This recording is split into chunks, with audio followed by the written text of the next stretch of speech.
Organisations invest $60 billion annually in workplace well-being, yet the results remain deeply disappointing. Traditional programs aren't just underperforming, they're failing to address the fundamental challenges of modern work. It's time for a new approach. Through my research with leading organisations worldwide, I discovered that true workplace well-being isn't about preventing burnout, it's about creating an environment where everyone can thrive. The signs of this crisis are everywhere. Rising stress levels, eroding productivity, declining engagement despite increased investment, and a growing disconnect between well-being initiatives and business performance. You're likely witnessing this firsthand, trying to balance employee wellness with organisational goals, watching talented teams struggle, or searching for ways to help your people to reach their full potential in an increasingly demanding world.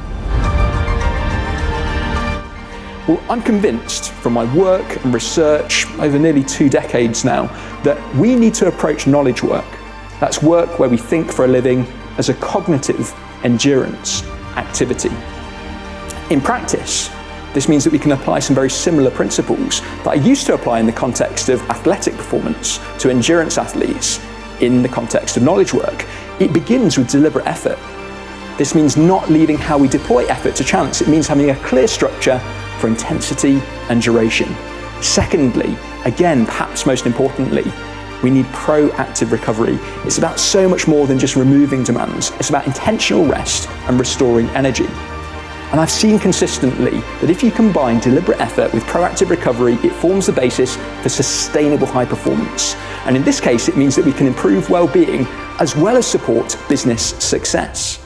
Many leaders recognise that current approaches aren't working, but they're unsure how to evolve beyond traditional wellness programs.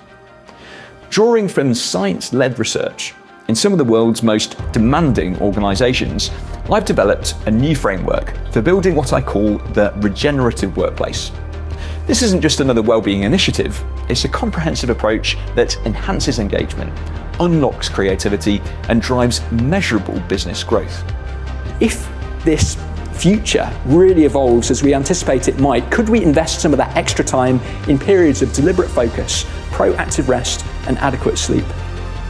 I'm convinced that if we do, we might form the basis for something that I describe as regenerative performance, a self-perpetuating cycle of human thriving and sustainable high performance that enhances business performance. Again, this is more than just a theory.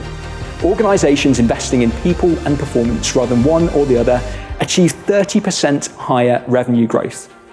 Complementary evidence suggests that just a 1-point increase in organisational well-being, that's on a 1 to 5 scale, is associated with an increase in profit of between $2 to $3 billion. It often feels like well-being and performance are in conflict, but they are not. The impact is clear. Companies with high well-being outperform the S&P 500 by 20 percentage points.